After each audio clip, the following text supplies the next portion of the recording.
Yaya mga do, nandito na naman tayo no sa ating mabungang ube. So obviously mga do, yung mga ube ka kung saan na sila gumapang, like I said, ito yung halaman na set it, plant it, and forget it.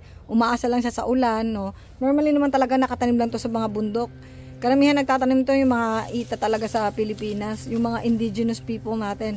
Pero kung alam nyo lang, napakamahal nito, especially dito sa part ng Canada and USA. Napakamahal nito. Kahit saan mahal to. Walang mura nito. Ginto nga eh. Diba? Anyway. So, pag nagpa-plant ako ng mga ube, mga do, ang ginagawa ko talaga is una, magsisimula ka sa lupa para mas marami kang ma-harvest, no? Ito obviously, apakalaki na ng laman nito kasi tanyo, lalaki na nung mga ano nyo.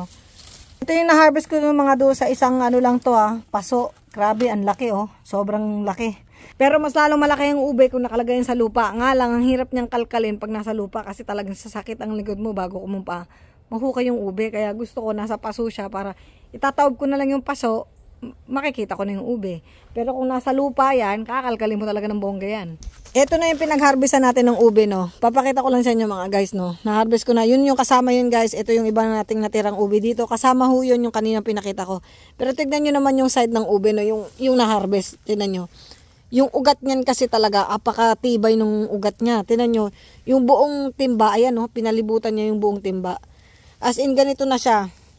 Pag na-harvest nyo talaga, tignan nyo naman yung ugat niya, ayan Ngayon kung nasa lupa yan, kalat-kalat yan. Hindi yan ganyan. Kumbaga yung sa lupa, kumakalat siya, kaya mas malaki yung ubi sa lupa kasi mas marami siyang sustansya na kukuha. Pero like I said, yung sa akin, yung isang timba ko na ganito kalaki, ang laman nun buong ubi din. Grabe. Sobrang bigat ng timba kasi puro ube. So ito yung pinakaugat ng ube na niya, no. So kumukuha lang din siya ng sustansya kung yung laman ng lupa mo. Ayan siya. So pinalibutan ng ugat, yung yan pinalibutan niya yung pinakatimba mo, yung ugat, ayun siya. So maganda tong ugat ng ube, ayan siya. Pag kinalkal mo siyang ganyan, no.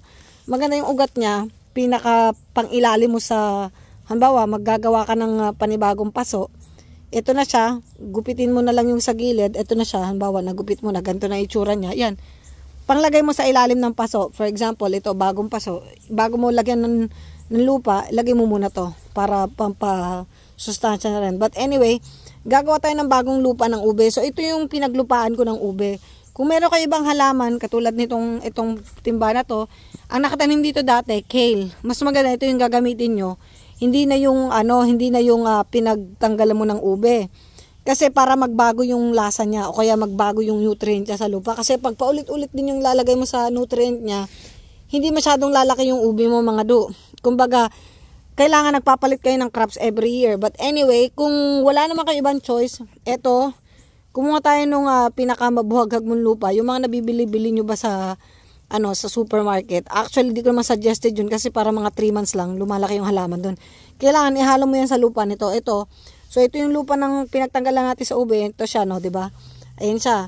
Haluyan mo dun sa lupa na, yung mga nabibili mo, ito, katulad dito, commercial soil, mga nabibili mo na ganyan. Actually, itong mga commercial soil na nabili ko, hindi ko naman ito nabili. Galing din to sa bahay ng kaibigan ko.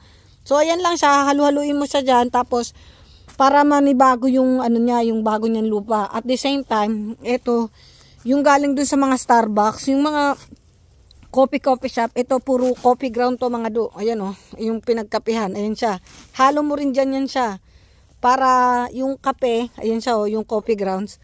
Makakita kayo niyan sa mga kapihan, hingiin yung coffee ground nila doon yan. Sa lupa, ayan, haluin mo siya dyan. O kaya, yung mga tuyong dahon. Lagyan mo siya ng mga tuyong dahon din, pwede din yun. Tulad nito, dahon ng saging, halo mo to dito.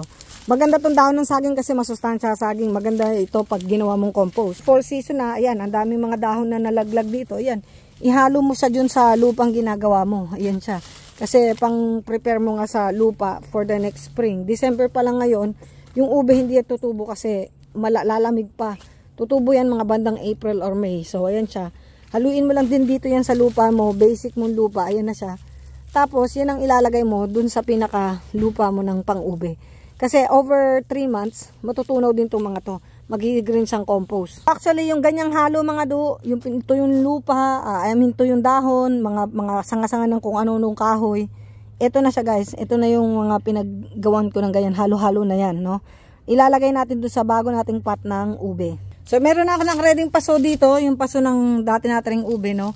Ayun na siya, maraming mga dahon-dahon dyan. Sari-saring dahon to, hindi lang dahon ng ube o basta yung mga dahon ng puno dito. Kasi tignan nyo naman, ang dami ng lagas na yung puno natin doon, naglalagas na. Napakaraming lagas. Kaya, ayan, dadamputin natin yung mga yan. Yan ang nilalagay ko dito sa lupa ng ube, no. Pero bago yan, so yung mga dahon yan, matutunaw din naman yan. Lagyan nyo muna ng bato. Anong silbi ng bato? Kasi, para yung butas ng, kasi diba sa ilalim to may butas tayo.